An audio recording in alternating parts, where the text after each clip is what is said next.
Hi everybody, welcome back to my channel. This is Chelsea's Tarot Readings. So for today's video, this is a more newer, updated version of the how to read tarot on yourself, because I did this video a while ago. I wanted to make a newer one, more fresh one, obviously. So we're going to be going through the major arcana cards as well as each suit, and then towards the end I'll show you a quick spread, and it's going to be a mind, body, spirit spread that you can do on yourself. So yeah, let's get right into the lesson and give a like if this really helps. So first we'll be talking about major arcana, and the deck I'm using as this example reading, or not example reading, but you know, just showing you the cards, would be the Cosmic Slumber Tarot by Tilly Walden. It's really a beautiful deck, but again, you can use any tarot deck you choose, any one that you're really drawn to, because a lot of you watching this, you probably just got your first deck or you're about to get your first deck. Get any deck you're drawn to. Don't listen to all the hoaxes that, oh, you can't buy online, or oh, you can't buy, you know, your tarot deck from whoever or whatever. Don't listen to them. Buy whatever one your heart calls to, whatever one you feel would fit. Okay, so for major arcana, the cards are numbered 0 to 21. 0 beginning with the Fool card, and 21 ending with the World card. And we're going to go through all of these cards and their meanings pretty quickly, rather quickly. Okay, so for the first card, but not really the first card because it's 0, is the Fool card.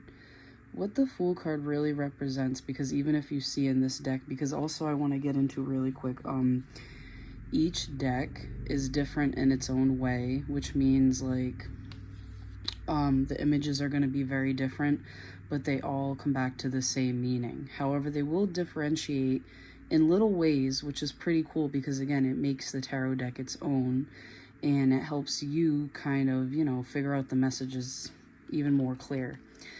So with this Cosmic Slumber tarot deck, there's a sun in the background.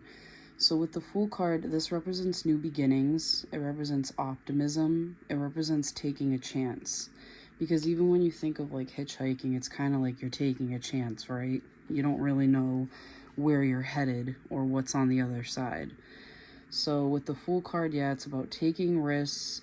Sometimes it could be too hasty of a risk, hence why we have, you know, the dog in this, the card trying to pull him back. But yeah, either way, this person's feeling very optimistic. And again, we have the sun here to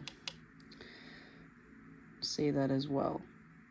But the Fool card again really talks about like a whole new beginning and just taking chances and having that optimism. So that's really like the Fool card. So the second, or technically the first card in the major arcana, is the Magician, or the Magus in this deck, the Cosmic Slumber. So the Magician is really a cool card because it talks about manifesting. This is someone who's really powerful. And again, we can all be very powerful because we all really are powerful. We just have to tap into that power. The Magician talks about manifesting, talks about healing, realizing your power, your own power, as well as spirituality. So it kind of like represents someone who's very self-aware and who has good manifesting abilities. All right, now for the second card, we have the High Priestess.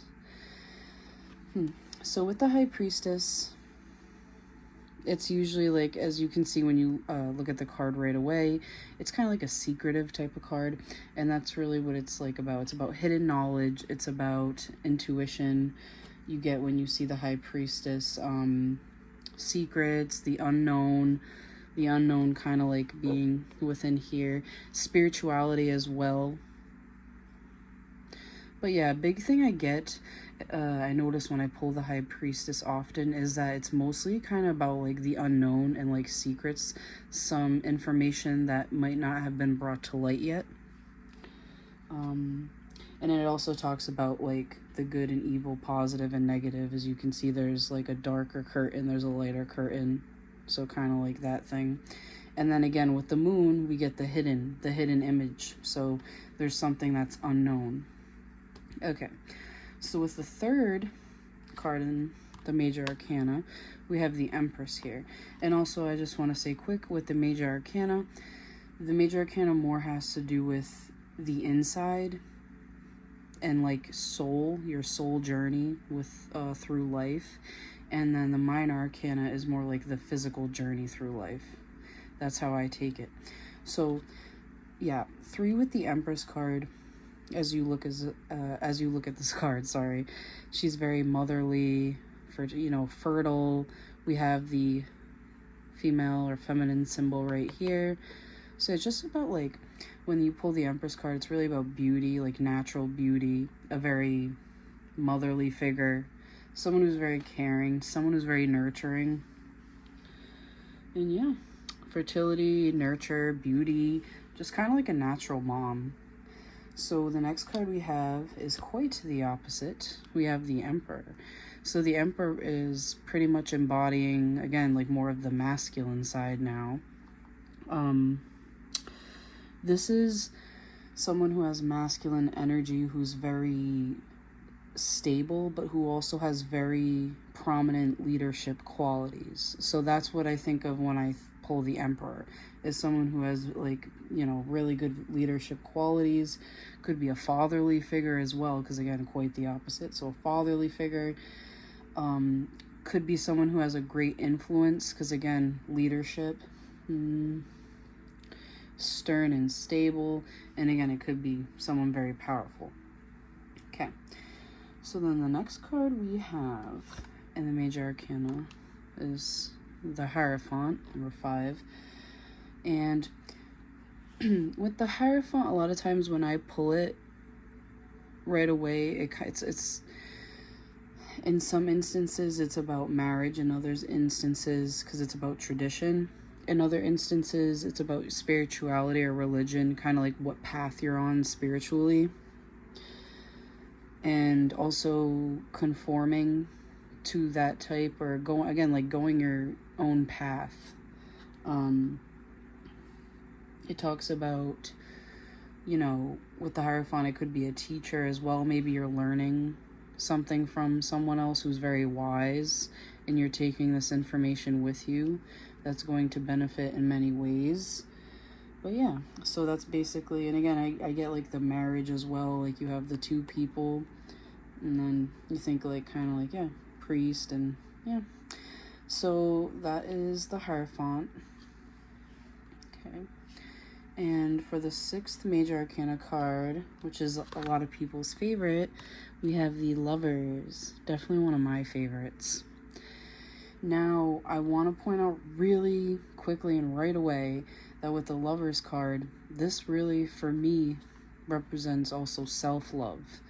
Because self-love is the most important love above all love, But the Lovers also does talk about having a deep connection, with someone else as well in love. Talks about intimacy, but again, I want to go back to it more of like self-love, self-worth, and just learning to be more positive and love life type of thing. So yeah, I mean, the Lovers all around, to me, I really like the card. So for this, I was gonna say 6. So for 7, the Major Arcana, we have the Chariot. Now, going back to even the High Priestess, there's that duality there, kind of like negatives and positives. But with the Chariot, I really like this card because when this card comes up in a reading, it's usually about overcoming obstacles. Let me see. It could also be, so it could quite literally be about you traveling as well, and this broadening your horizons and, expanding your knowledge. But mainly about like persistence and victory, and again, like overcoming obstacles. That's the main idea, or the main thing I get when I pull the Chariot. Okay, so then for the next Major Arcana card, we have Strength. Now, This card is also associated because, as you'll find out too, I'm not going to obviously talk about it in this video because then it'll be really long, but with every card also, it's associated with different signs, like zodiac signs, and with strength, it's actually associated with Leo. And what you get when you pull the strength card, especially in this deck, it's definitely different than you'll see in like a traditional deck. But with this strength card, it's really about don't let your ego kind of bite you in the ass type of thing, you know? Kind of harness that inner strength and that inner power and use it for good. That's what I'm getting like with this card. But in general, the strength card does talk about inner strength and having a lot of like power because of so much, like all of the traumatic experiences that you've been through. It's made you like a very strong person. And yeah, taming your emotions. So strength is actually a really good card, but you know, there's some to it, especially in this deck. It's kind of like don't screw yourself type of deal, but it's a really nice card. So for number 9 in this deck, we have, well, every deck, sorry, we have the Hermit. So with the Hermit, the first thing you're going to think of when you look at this card, again, especially in the traditional Rider-Waite, is solitude. Definitely solitude. We even have like the black cat here. It's about walking one's path alone. And again, it doesn't mean like forever, it just means like for the time being. It's about meditation, it's about reflection on what you've gone through. It's like deep reflection because again, it's also paired with isolation, but it's something that is going to benefit you. So the Hermit's really about benefiting yourself. Paired with different cards, again, it could be negative, but usually it's really about kind of doing it for yourself and recuperating in a lot of cases. So for number 10, we have the Wheel of Fortune. Now, with the Wheel of Fortune, again, different with this deck, but what it generally means is it's a wheel, so it's about cycles and it's about changes. So usually when this card pops up, something big is about to happen, but there's going to be like some kind of change in your life. Usually when it comes up, it's a good change. So I mean, you can't expect things to more than likely go well for yourself. It could also be talking about like breaking patterns, but most of the time it is something positive. Okay. With number 11 in the Major Arcana, we have Justice. Okay, so Justice could, again, positive or negative depending on the situation you're in and how it's paired with other cards. But typically Justice is about fairness, quite literally what it means. It's really about, are you morally being fair to yourself and others? Are things in your life balanced? It's kind of like looking at the scales. Are you being truthful? Are you living your own truth? Are you, are you like really living your own truth out in equilibrium? But yeah, I mean, at the end of the day too, like when you pull it, it could actually have to do with something in the law, like maybe you are in court doing some kind of process. Usually though, it does talk about like fairness and equilibrium and making sure that you're living up to your own truth. Okay, so for the next card, number 12, we have the Hanged Man. Hanged Man has a few meanings as well. So with this card too, I kind of right away, especially with the reflection here, I'm kind of getting, this one's the Hanged One. Sometimes they'll change the names with decks too, because again, all decks are different. They'll have slightly different meanings. But with the Hanged Man in this deck, I'm getting like reflection, and usually it does actually talk about self-reflection because it talks about a period of stagnation, but it's really a period of kind of like you're reflecting on what has happened. It could also talk about changing your perspective on something that you once thought, differently. Hanged Man also talks about letting go as well. So it could be like you're in the process of needing to let go of something that you've been holding on to.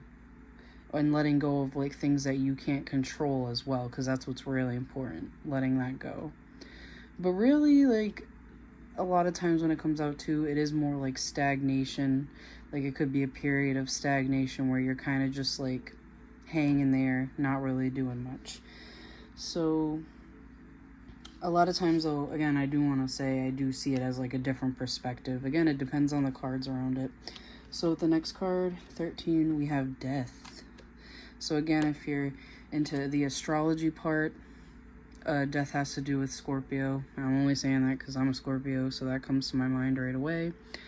And the reason why it pairs well is because both have to do with transformation, Pluto. When you pull the death card, people tend to think it's about death, and it's really not. That's not the first thought that you should think of. It's more transformation. It could be an ending, but not physical. It could be more like an emotional type of ending, moving on, you know, that kind of thing. And also releasing old patterns as well, kind of like shedding old skin. Okay, so then the next card we have, number 14, we have Temperance. Wow. So yeah, I'll go over this first actually, because again, in this deck it looks different than in the traditional Rider-Waite, which again, most of you will probably have as your first tarot deck. But with Temperance, it's like, when I first look at this card, I'm getting, again, controlling your emotions. Like, it's creating like an equilibrium, but this is more like with Temperance, it's more like really creating that balance. Like, the balance is actually happening, but you're like better at controlling it. Also, when you see Temperance, it does talk about moderation. So if you pull it, it could be like maybe you're consuming, too much alcohol, that kind of thing, because it talks about taking things in moderation and not overdoing it. And then I also get like, just filling one's cup. A lot of the times when I pull Temperance, it's really positive. It's kind of just like you're most likely in a period where your emotions are actually really balanced and you feel good. So the next card we have, number 15. Again, a lot of people are scared of this card. We have the Devil. Oh no. Associated, again, if you're into astrology, Capricorn. So with the Devil card, I mean, I am gonna say, like, it's definitely not the best card. But the first thing I think of when I pull this card is like addiction. It's usually something bad. I mean, it's never good. But yeah, it's usually associated with like addiction, like you're doing too much spending, or maybe you're thinking about that person way too much to the point where it's literally obsessive, that kind of thing. That's really what the Devil is. It's obsessing over something, it's being addicted to something, bad habits, money spending, material possessions, that kind of thing. It's just like being too into your material world, ignoring the spiritual aspect of life. That type of deal. Okay.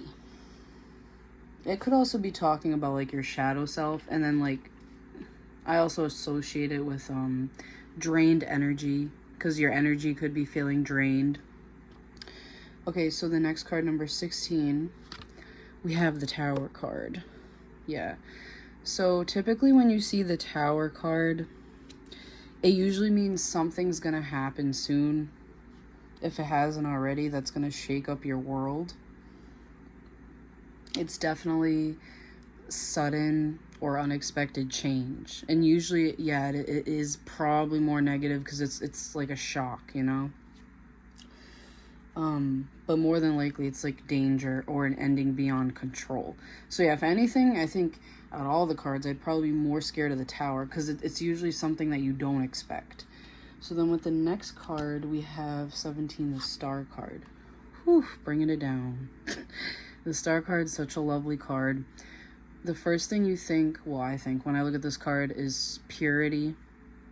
I think of like hope, faith. Again, I think of self-care too. See how she's like washing herself, like self-care, like she's watering the flowers around her. And again, I get hope because it's just the star in general. And when we think of stars, we think of wishing on a stars, we think of hope. It's also like inspiration as well as your connection to the divine. So it's a very spiritual card as well. Okay. And so for the next card, number 18, we have the moon. So the moon, again, like the others, means a couple things. It's usually confusion. It could be illusion as well. So for a lot of you, like when you pull this card, you could be maybe thinking something that isn't true. You're not seeing like what's really kind of going on in front of you. It's also like about hidden thoughts and the unknown. Mainly, usually when you pull the moon card, it just talks about stuff that you don't really know or that hasn't been brought to light. And deep emotions as well. Definitely deep emotions I associate with the moon card. Something deep. Okay, so with number 19, we have the sun card. And then the sun card, obviously, when you look at it, it's really all about warmth. It's all about positivity. It's all about nostalgia and playfulness and joy and just all around positivity, honestly. Staying positive. With the sun card, it's really just about a period in your life where things are just good and things are just more than okay, you know? But very beautiful. Anytime you pull the sun card, it's going to be a good day. So then the next card we have is number 20, getting pretty close to the end here, Judgment. With the Judgment card, when you pull this, a lot of the times it's more than likely coming to realizations about things, but it's like realizations about very big things. And I'm getting like it's also for a lot of people changing character, but a very good change. It's like an awakening. That's what people, will call it. It's like an awakening, like you're finally awakening to who you truly are, to like a new fresh start. It's like seeing yourself and seeing your actions and being able to realize, like being self-aware and being able to realize like where you went wrong and what to do next. But yeah, kind of like you've been wearing like a blindfold for a while and then taking it off. But let's see, what else can we get? But yeah, more about too, like it could be spiritual awakening. So then for the last card, last but not least, we have the Universe, card number 21. And when you pull the Universe or the World card, that's what it's typically called. This is the best card. Talks about good luck. It's kind of like the completion. It's really, it could be like you're completing a project, you're graduating, you're moving up, as in like maybe you're moving into a bigger place. Either way, it's a major change. It's lessons learned. It's a new period in your life because it's an ending, but you're moving into a new period where things are going to be looking up and looking a lot more positive. It's achievement, and as well with the world, it could be travel and voyage. So you could be moving, but it's definitely the best card. It really is, because it talks about just like the time of your life. So yeah, that is the major arcana. Took a little bit, but I tried to go through it pretty swiftly. And hopefully that was a nice little lesson for you. Okay, so now that we went through major arcana, we will get right into minor arcana. Then we can do the spread. So for our first suit, we're going to be going over quickly. It's going to be wands. Now in this deck, it's actually called torches, but yeah, same thing. So what wands have to do with or related to is the element of fire. It also has to do with creativity, passion, and social vitality.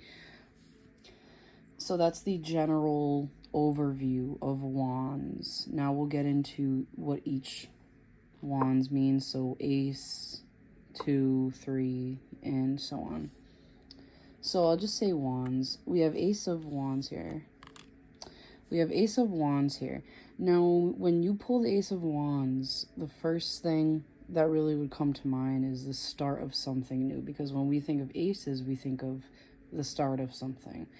So with Ace of Wands, it's really something you're probably really passionate about. Something that sparked that creativity in you.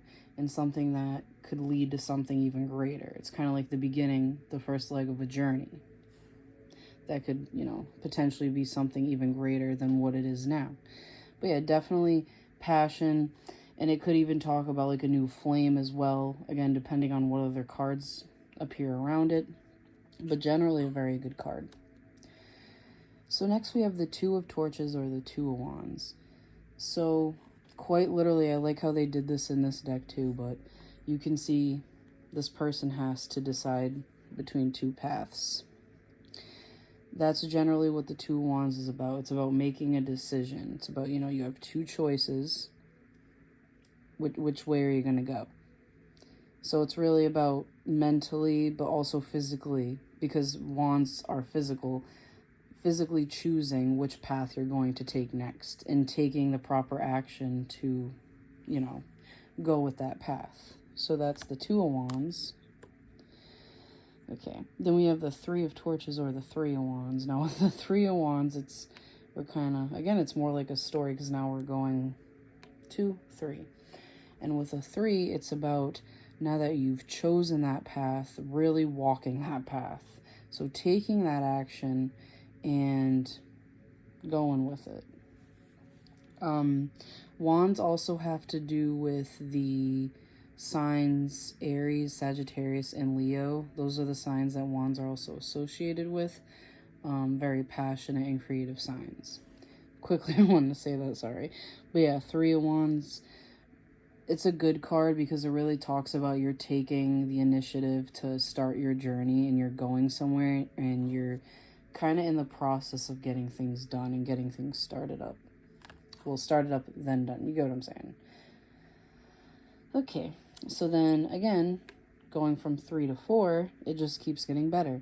So with the Four of Torches or the Four of Wands, you have started your journey, your creative journey, your passionate journey, and then with the 4, it's kind of like you're in that celebration phase. So now, when this card, she's kind of like resting. So it seems like she had a long journey, but it's really about celebration. It's about, again, depending on what other cards you pull, it could have to do with a loving celebration. It could be like a marriage, usually with the Four of Wands. But really just about, a time where you can congratulate yourself. You've earned it.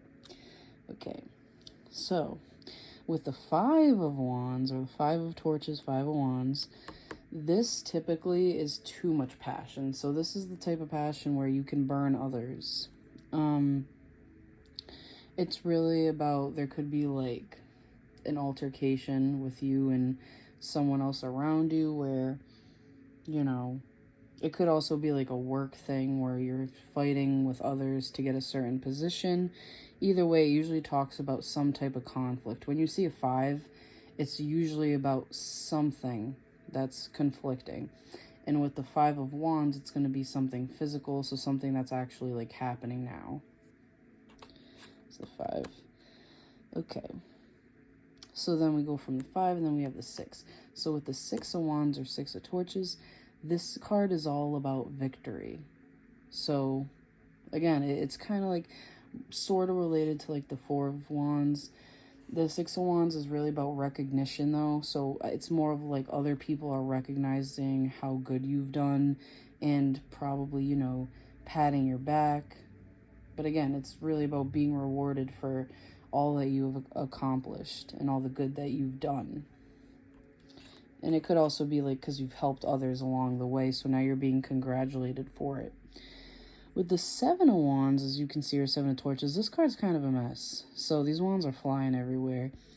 With the 7, it's usually about needing to defend oneself. I mean, that's definitely the feeling I get most of the time when I pull the Seven of Wands. Usually it's about defending yourself, defending your honor. Sometimes it could be you're being too defensive as well. So maybe you're not letting others in. But typically it's about standing up for yourself and not backing down. Okay, and next we have the Eight of Torches or Eight of Wands. So this is, again, wands are very fast moving. It's physical. So 8 is the fastest one. And this is usually like you're going to get a message. You're going to get some form of good news. Something is coming at you quickly. That, or you're getting something done rather quickly. So maybe a creative project you're getting done quicker than you expected. Either way, it's usually positive. 9 of Wands or 9 of Torches.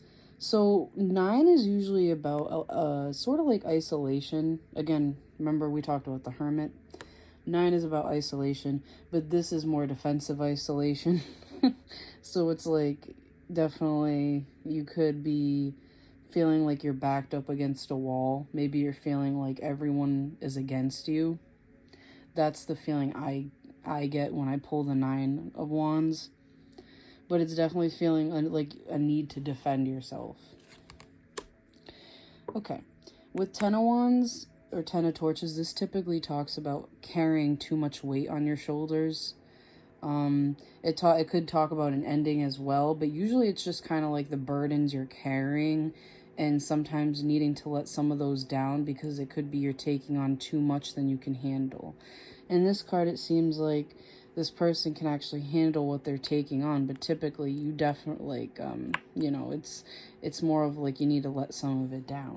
Like maybe, yeah, they can carry it, but it's too much. Okay, so usually in the original Rider-Waite we'll have the Page and the Knight, but in this deck, the Cosmic Slumber, we have Princess and Prince. So with the Princess, this is going to represent someone who's very, very young. It could be like even like a young teenager or something. But either way, it's someone who, or someone just generally who's very kind of immature, but someone who acts very swiftly and quickly. But someone also who has a lot of creative passion and energy. That's what the Princess of Torches is kind of representing. And more than likely, since it's a princess, it's going to represent a more feminine figure. But it could be someone who needs some growing up to do. Maybe they act before they think, Okay, so Prince, or this would be Knight. This is someone who's a little more mature, could be a little more older. This could also be a male or a more masculine energy. Either way, it is someone who is, I'm feeling more focused, more focused definitely with the Prince, because they know where they're headed, but also that same hasty energy as the Princess. But again, representing could be someone in their 20s to 30s. Okay. Then we have the Queen of Wands. And usually, again, if you pull this, it could represent a fire sign, a feminine fire sign, Leo, Aries, Sagittarius.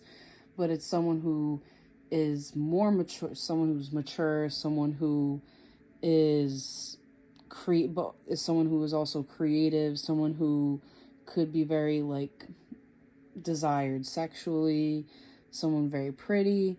But yeah, someone who definitely has their shit together, but also has that passionate kick to them.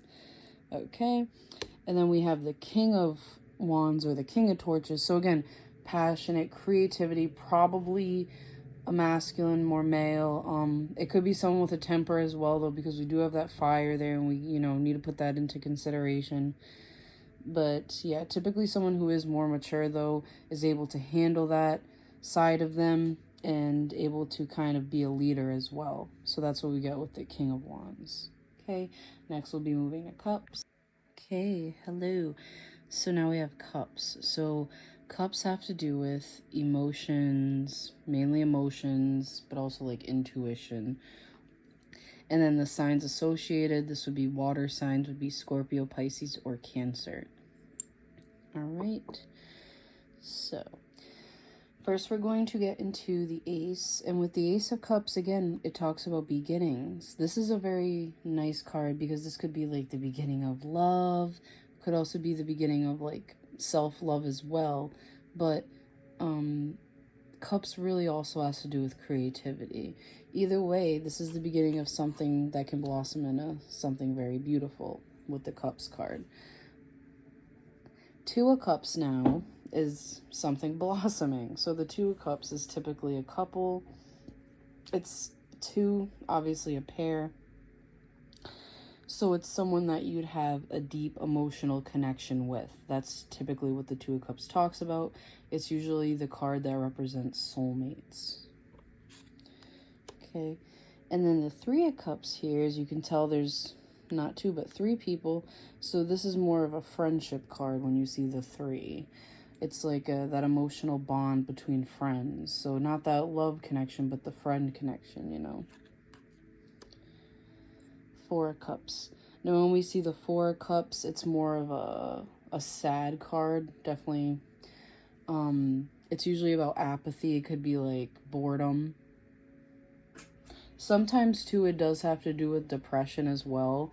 But you kind of get that with the next card, more the Five. But yeah, with the Four of Cups, it's definitely like, also when you pull it, it could be you're feeling not as significant. Maybe you feel like you care more about someone than they care about you. That's also what the Four of Cups really talks about. Okay. And then, yeah, so next, like how I was talking about this card with the Five of Cups. The Five, again, how I said with the Wands, with the Five, this always is going to talk about conflict. So Cups is emotion. So what do we get? Emotional conflict. So with the Five of Cups, you're going to have some kind of emotional conflict, some kind of sadness. Again, usually having to do with someone you really care about. Could, again, be a family member, friend, or a lover. Either way, it's something that's affecting you emotionally. Could be a loss, but it's definitely some kind of sadness. Usually feeling bad for oneself, because as you can tell, like he's looking in the cup, there's no water. So all right, and then next it's a little more upbeat. We have the Six of Cups. So with the Six of Cups, this actually talks about nostalgia. This is more of like this is like a childhood card. It could be also about, it's a past card as well in general. So it could be like talking about someone you loved from the past, or someone from the past coming back. Usually it has to do with, but either way, it could also have to do with like you being stuck on the past. But either way, it always usually has to do with the past. If not, typically it's also about a well-balanced relationship where both of you are giving and receiving equally. So it's a really nice card. Okay, so then next with the Seven of Cups, this is typically the card of emotional confusion or options. Again, depending on the other surrounding cards. So in this deck though, definitely right away, if I just got this one, I would typically take it as confusion, because it's in the sea, the water's everywhere, the cups are spilled, we don't know, where the water went, because it's all water at this point. Spilled in the water. So yeah, just confusion is basically what I'm getting with this seven. But it could be about confusion, it could be about options as well, having options emotionally. Okay, and then we have Eight of Cups. I like the Eight of Cups, and in this deck I really like it because the Eight of Cups is really about leaving something behind, something in the past that no longer serves you. But then in this card, it's he's not only leaving it behind, but like also overcoming it and, climbing this mountain. So it's kind of really inspirational. But that's the Eight of Cups in general. It's kind of like picking up the pieces and just moving on, but doing what's best for you and what's best for your emotions. Okay, and then we have the Nine of Cups. I really like this card. As you can tell, it's more positive because we do have the sun here. With the Nine of Cups, this is really, again, how we had like the Hermit in the Nine. It's more about yourself, but it's not isolation. It's more like loving yourself and feeling emotionally fulfilled. Like you finally kind of like filled up all your cups and you can go for that swim now because you just feel so relaxed and so good and you earned it. That type of thing. Also, like having that self-confidence, but the Nine of Cups is generally a really good card. I love the cup suit in general. Okay, so then we have the Ten of Cups. Also, I so love the Ten of Cups. This is just... See how she's like by herself here? Now she's with someone. She found that someone. Ten of Cups is really about family. It's about overall success and emotional happiness. It's about like overcoming everything, how far you've come, and then, you know, seeing the sun here. But yeah, emotional completion, fulfillment, starting a family, having a family. So then with Princess of Cups, this is going to be a younger emotional or like water sign person. Definitely with the princess, it could be someone who's really immature, but someone who also is kind of like learning from it because they have like, I guess, good intentions. I want to say, yeah. Because with the Princess of Cups, it's someone who's young, they have good intentions, but they're learning emotional maturity. Typically, again, with the princess, it's someone who's like a teenager, someone very young. Excuse me. And then we have the Prince of Cups. So someone probably more masculine, a little older than the princess, someone who is learning to master or, you know, kind of handle their emotions, as well as expressing creativity and letting the imagination run wild, essentially. Okay, next we have the Queen of Cups. Queen of Cups is usually like an older, again, feminine, water sign, Scorpio, Cancer, Pisces. Usually someone who's very intuitive, someone who's very deep-rooted in their emotions, who takes emotions very seriously, is mature, and knows how to handle themselves well. And then with the King, again, this typically the same thing, except more, it could be more of a leader, like a more leadership role, and masculine. But yeah, so that is the cup suit, and we will move on to the swords. Okay, so let's talk about the swords, or the suit of swords. Usually associated with logic, mental focus, fears as well. And then the zodiac signs associated would be Aquarius, Gemini, or Libra. Okay, so again, when we think of swords, we're going to think of mental, because with the swords, it's usually about the mind and where we're at, or communication as well. Because with the Ace of Swords, again, how we start at the beginning, this is usually some type of communication or thought that enters your head that you want to take action on. Either way, it's usually about the beginning of communication or a new idea. With Two of Swords, this is typically, it's kind of like the Two of Wands, because with the Two of Swords, it's like about kind of like being mentally stuck. So not sure what decision to make. So you're not really sure what decision to make. Maybe it's like so bad, because again, this person's blindfolded, that you can't even really weigh your options, maybe because you're clouded so mentally. Because yeah, with the Two of Swords, it's kind of like a really cloudy mental card, I'd say. Like you can't really decide, but you need to come to a decision type of thing. Okay, Three of Swords, not a fave. But Three of Swords is usually about heartache. Typically when you see it, you'll see like a heart and like swords through it. But yeah, it's about like, you know, someone broke your heart, someone told you something hurtful, or yeah, just something that kind of like really fucked you up mentally, basically, when you see the Three of Swords. It's not good. Okay, so Four of Swords, this is the card about you need some rest usually. Four of Swords is about, you know, your mind's been going a mile a minute and you typically just need to lay the fuck down and take a nap. Usually it's really about resting and meditation. either way, it's about, like, quieting the mind, trying to quiet the mind and slow down. Five of Swords, again, 5 associated with conflict. This is typically conflict, like verbal conflict. So maybe, like, you know, verbally fighting with someone else. Could be like a friend, ex-friend, or, like, you know, someone you don't like. Either way, it's like, usually when you pull it, you're usually again having conflict with someone. Typically fighting words with 5 of Swords. Okay, or even with like a couple thing, you could be fighting with someone and it's like a mental thing.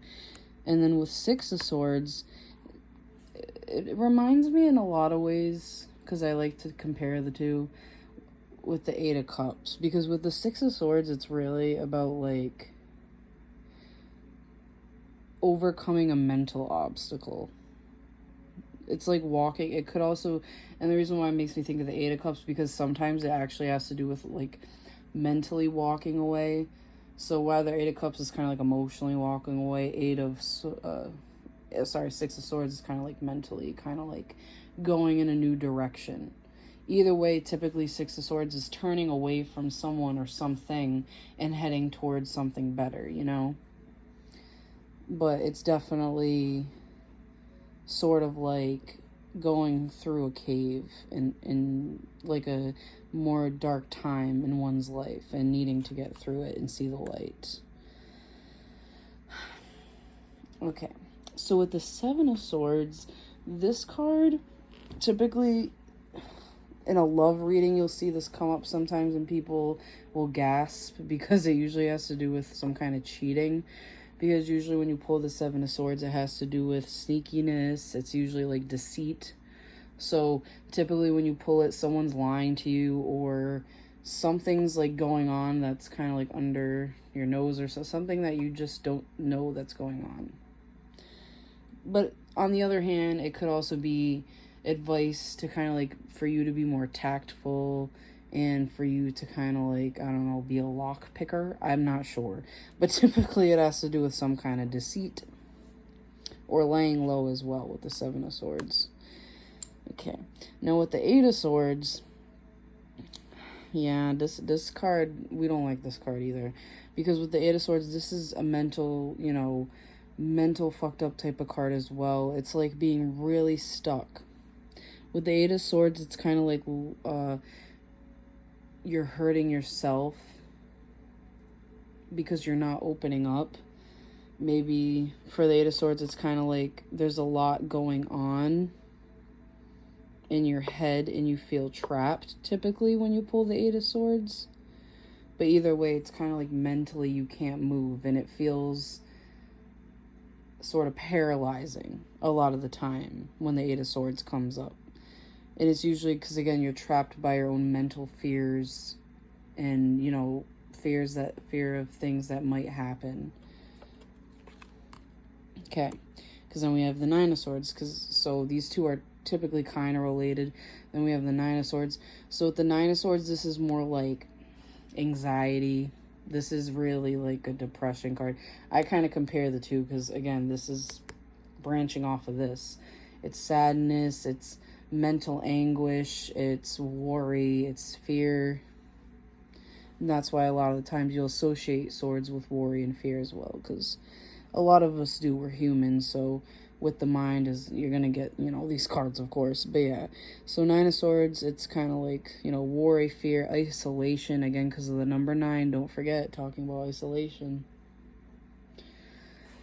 Just a sad card, usually about crying and can't sleep at night, staying up.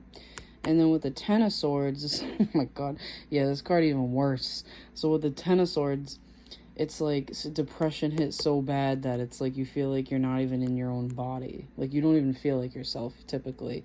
Because 10 of Swords is usually rock bottom mentally. Typically it's a breakup because usually it has to do with an ending and it's like, what do I do now type of thing. Because I think we all feel like that after breakups. What do I do now, you know? I have nothing to live for, basically. But, yeah, our lovely 10. Next, we have the Princess of Swords. So with the Princess of Swords, this could be, again, like a younger teenager, air sign, someone who's usually very smart, because with air signs, again, it's mental. They're usually very, very quick, smart. Get more of like a teenager. But also with swords, especially with the younger swords, they could be more of like anger. It's kind of like the fire signs, like you kind of get like hastiness and speaking before they think type of deal, even with the young air signs. So with the Prince of Swords, again, this could be like a little bit older, a little bit more mature, but definitely someone who is too hasty and does things before they think. And then with the Queen and the King, these are the more mature, as we know, people in the suit. And with the Queen of Swords, she is more logical. She's not like the Cups, like the Queen of Cups or the Queen of even Wands. She's the Queen of Swords. Everything is mental with her. Everything is logic with her. And she does not want to think otherwise. Aquarius, Gemini, or Libra female. And the King of Swords, sometimes when you pull him, this could be like a male or a masculine person who comes off very harsh, but also someone who just speaks the truth.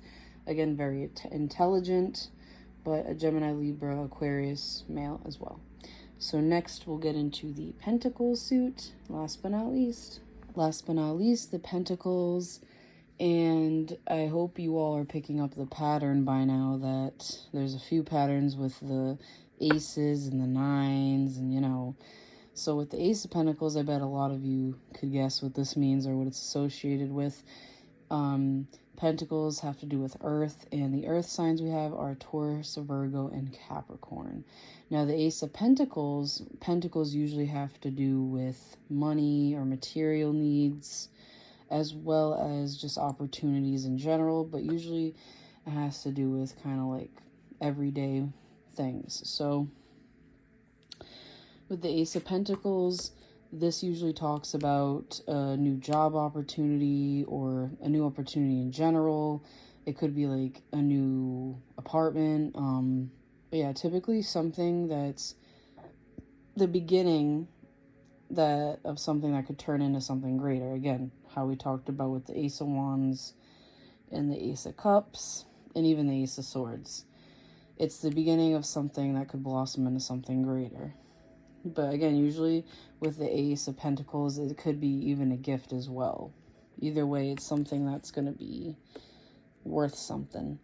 So with the Two of Pentacles here, again, two of Pentacles, this has to do with balance. So this could be balancing money or just balancing your everyday life. Either way, it has to do with life and balance. So balancing things is typically what you'll think of when you think of the Two of Pentacles, or weighing your options as well, which again, decisions. So two, going back with the decisions, connecting the dots, again, how we were saying before. So making decisions. So then with the Three of Pentacles, you know how with the Three of Cups, it talks about friendship. This is kind of like maybe co-workers, but either way, it could be friends as well. Either way, it's working together with other people to succeed in a goal, basically. And then with the Four of Pentacles, this guy's kind of like, so with this four, it's usually about saving, and it's usually about holding on to your possessions. Typically it's about being good with money, but then other times it could be a very selfish card. Maybe, you could share a little more, or you could be a little more open with others and you're not. Four of Pentacles is definitely more of like a closed off card, but usually it's kind of like a warning as well to kind of hold on to your finances. So then Five of Pentacles isn't the best card to get, because usually when you get the Five of Pentacles, again, what do we talk about? Five in conflict. Usually there's going to be some conflict with your money matters. Usually the Five of Pentacles is a time of poverty, or a time of just you struggling for a little bit, to get your monies up. Six of Pentacles is quite the opposite. Six of Pentacles is about kind of like having more than enough and having so much that you can give to others as well. In return, usually getting you good karma. But yeah, as you can see, like the hands here, like she's helping this person because she has more than enough.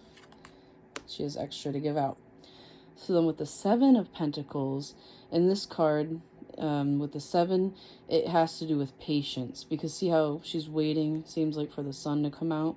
Seven of Pentacles is usually about having patience, and when it comes to work, maybe about like having patience within your work project and where you're headed next. But yeah, typically about patience.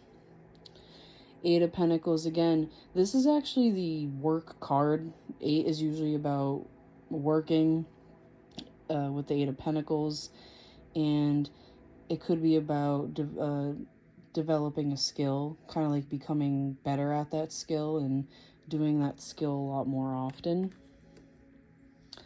Nine of Pentacles, very good card. This talks about, again, the self. It reminds me of the Nine of Cups, because again, for some cards you'll kind of relate to one another, but the Nine of Pentacles reminds me of like the Nine of Cups, because again, it's about being like self-sufficient, but instead of emotions, this time it's money matters, like more self-sufficient, because you have what you need and some more.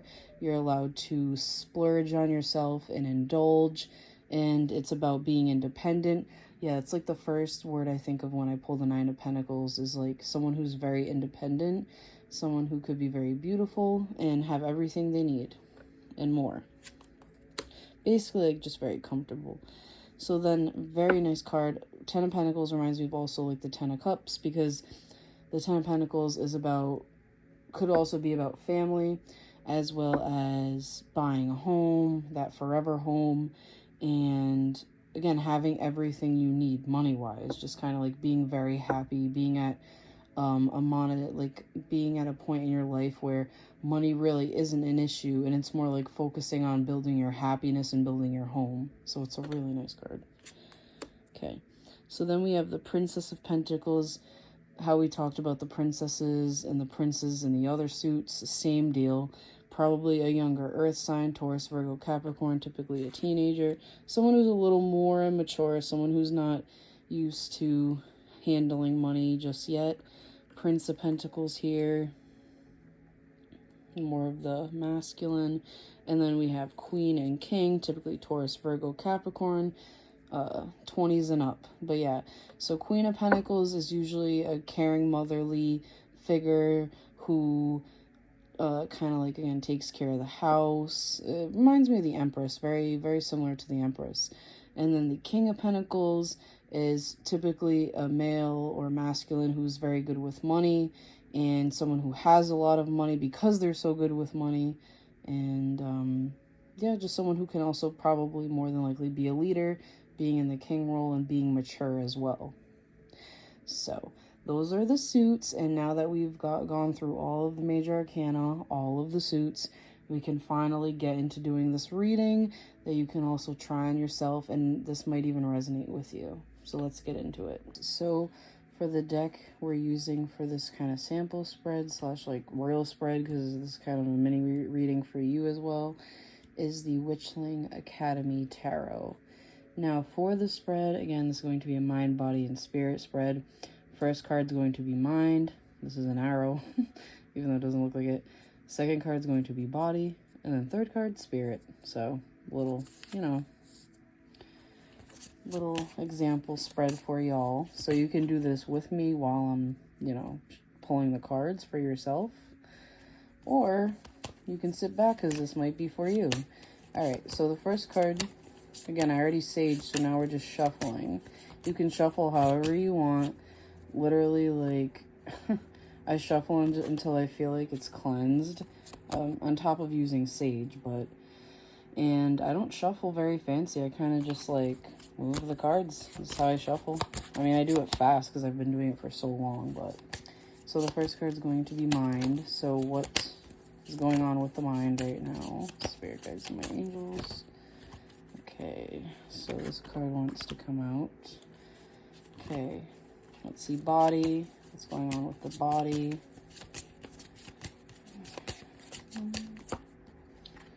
Okay. And Spirit. So what about the Spirit card? What's going on with watching Spirit? Okay. And then typically to pick a card, what you can do is you can literally just wait till one card pops out, because eventually there will be a card that will pop out for you. Or just stop when it feels right, honestly. Just stop and pick when it feels right. All right. People do it many different ways. Okay. So, again, this is an example read, so we'll get right into it. The first card is going to represent the mind. So what's going on with the mind right now? Now, typically when we think of mind, and we got the Two of Pentacles, typically when we think of mind, we think of swords because, mental. Now, this is interesting because we don't have swords here. We actually have pentacles. Now, since this is in the first position, which is the mind position, what I'm going to take right away from the Two of Pentacles is what the main focus on your mind, or, example reading, the main focus on the person's mind is money and balancing money. So that is what I'm getting for the mind right now, is whoever's watching or whoever might resonate is very focused on money and balancing their finances at the moment. And that's kind of like where their mind's at. Second card, this is going to represent the body, which typically, again, would have to do with wands because it's physical. So let's see if we get a wands card. Body. This isn't wands, but this is a nice card because this is a Nine of Pentacles. So what I'm kind of getting with the body is, for a lot of you, you could actually be, if I pulled this, I'd say more like you could be taking care of yourself very well, but there could also be like an overspending. So maybe you're spending a little too much on yourself. Maybe that's why there's so much concern on the balancing of the finances, maybe because due to the overspending. But either way, like, the Nine of Pentacles being in the body position, it's kind of like there is some positivity here because it is doing good for you in a way, as in, like, you could be working on your self-care. Maybe that's why there's so much money being spent, but, So then the third card, this is going to represent Spirit. So this typically would be like a major arcana because this is what's going on, spiritually or on the inside. And there we go. It's a major arcana card. Wow. So we actually have the World card here.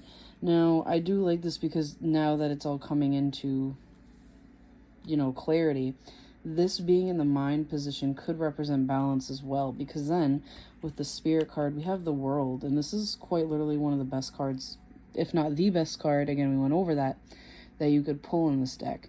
With the World card spiritually, this means there are great things happening. Like, there's a lot of good luck on your side right now when it comes to things that you're going to accomplish spiritually.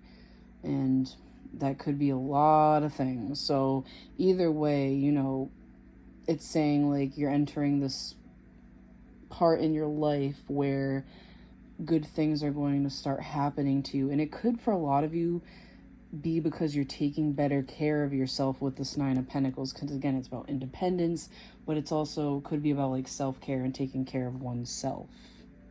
So yeah, and that's how you basically do like a quick reading. All you do is just put the cards together, and sometimes there's like little context clues how you can actually like connect them together. And again, mind, body, spirit, focusing on what element is coming out and how you can compare the two.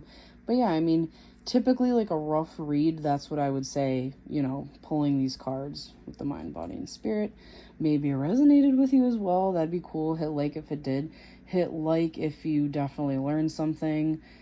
Again, it's been a while since I've done this kind of video. It's been a while since I've even done like a longer video like this, so please bear with me. I really hope you enjoyed, though, and I hope you all did learn something and take away kind of like how to read tarot on yourself, so that'd be pretty cool. And I hope to see you in future videos. Bye, guys.